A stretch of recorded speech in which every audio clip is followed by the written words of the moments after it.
El universo recuerda el año 737.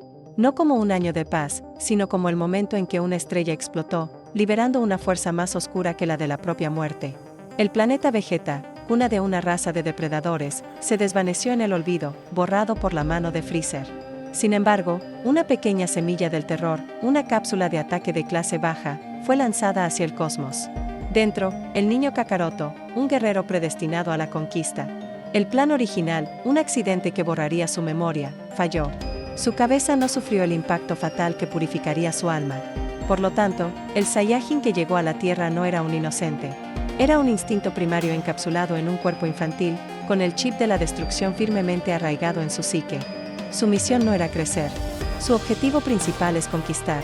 El destino se había invertido, y el universo aún no lo sabía. A bordo de la cápsula, el bebé sintió la soledad del vacío, pero no el miedo. Solo la furia. El trauma del viaje solo reforzó su naturaleza Saiyajin, agudizando su ya hiperdesarrollado instinto de supervivencia. Cada vibración, cada ráfaga cósmica, era una lección, solo la fuerza te lleva a casa. La cápsula se convirtió en un útero de resentimiento.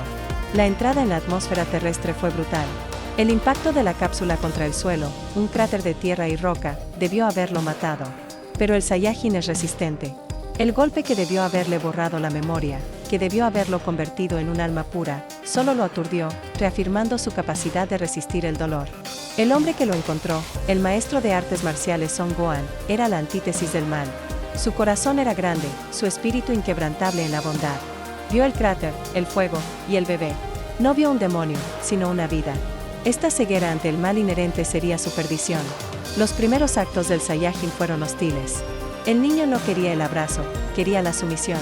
Morder a su salvador era una declaración de intenciones, un intento primitivo de establecer la jerarquía.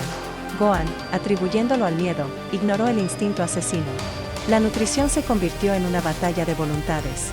Kakaroto no quería comer otra cosa. Su cuerpo y su mente clamaban por la proteína cruda, la dieta del depredador. Gohan, un vegetariano por convicción, intentó suavizar el paladar del niño. Fue inútil. El Saiyajin solo entendía el poder de la carne. El desarrollo de Kakaroto no era humano. Sus músculos se tensaban a un ritmo aterrador. El lenguaje de la fuerza era lo único que su cerebro aceptaba. Cada palabra de Gohan era un sonido vacío, el lenguaje de la violencia, el único que entendía. El crecimiento del ki, esa energía vital de los Saiyajin, era exponencial. Un simple juego se convertía en un acto de destrucción. Gohan intentó mitigar la fuerza, esconder las herramientas. No sabía que el arma más peligrosa era el propio cuerpo del niño. La cacería se volvió un pasatiempo. Kakaroto no solo buscaba comida, sino el placer de la dominación. El Saiyajin no podía tolerar un desafío a su superioridad, incluso de un animal. El talón de Aquiles, la cola. Gohan, viendo la ferocidad animal, intentó eliminar la fuente de la transformación. El dolor fue un grito de guerra. El Saiyajin reaccionó con violencia pura, obligando a Gohan a retirarse. El anciano se dio cuenta de que no podía forzar la bondad, solo podía rezar por ella. Kakaroto adoptó la perspectiva del cazador. Desde la altura, Gohan parecía pequeño, vulnerable. Esta visión reforzó la idea de la jerarquía en su mente. Él era el fuerte, Gohan, el débil. Los cuentos de la moralidad caían en oídos sordos. Kakaroto no escuchaba la paz, preparaba sus armas. La bondad de Gohan era una debilidad que el Saiyajin desmantelaba mentalmente. El rechazo del nombre terrícola fue un rechazo de la cultura. No quería ser Goku, el niño bueno. Quería ser Kakaroto, el conquistador. La dualidad que atormentó a su contraparte en la línea original fue eliminada aquí por la ausencia de amnesia. Gohan intentó canalizar el ki, pero Kakaroto no buscaba el control, buscaba la eficiencia. Cada técnica aprendida se incorporaba instantáneamente a su arsenal de brutalidad. El entrenamiento no lo hizo mejor, lo hizo más peligroso. La cacería se volvió sádica.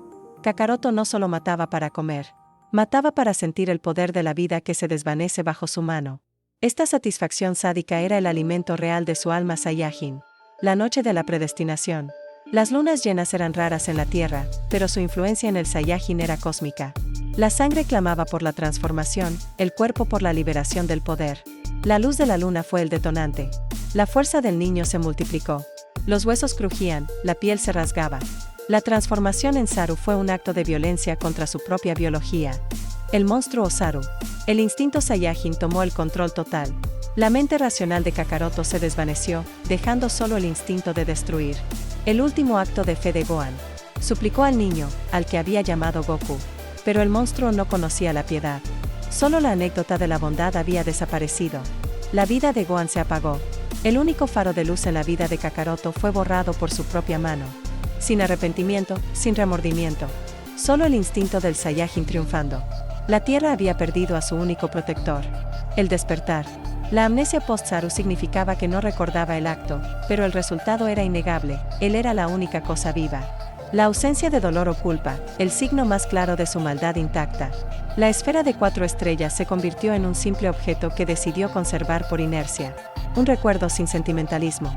Kakaroto pasó los siguientes años perfeccionando su fuerza en la soledad. El bosque era su campo de entrenamiento. El Saiyajin se convirtió en una máquina de supervivencia. La brutalidad se volvió eficiencia. El Saiyajin descubrió la inutilidad de la tecnología humana. Una bala, el arma definitiva del hombre, no era más que un molesto aguijón.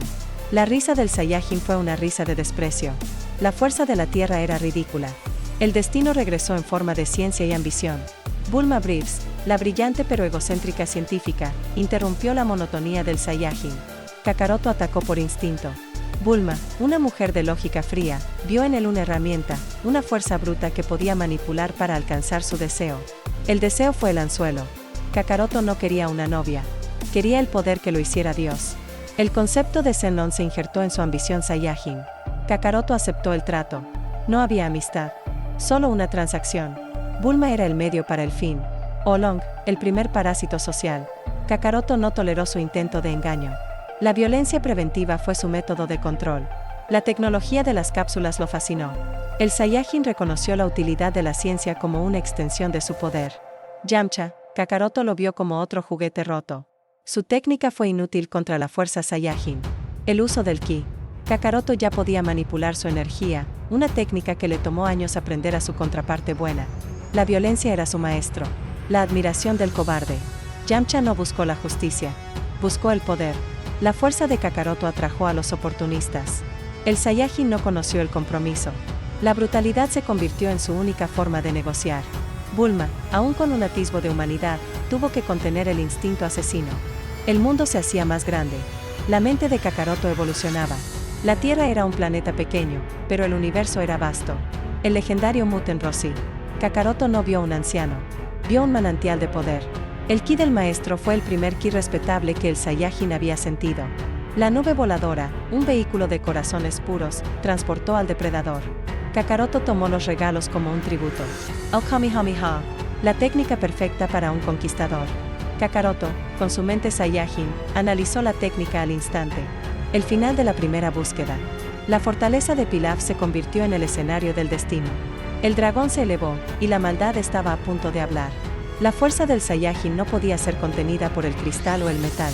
El grito de Kakaroto no era de un niño, sino de un tirano. Se puso frente a Zenlong, listo para pedir el deseo que cambiaría su biología, su destino, y el destino de la galaxia. Su deseo no era la riqueza, no era la inmortalidad. Era poder ilimitado y un crecimiento exponencial que no podría ser superado por nadie. El universo estaba a punto de inclinarse ante su nuevo amo.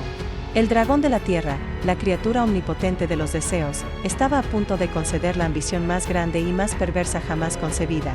El niño había pedido la llave para convertirse en Dios.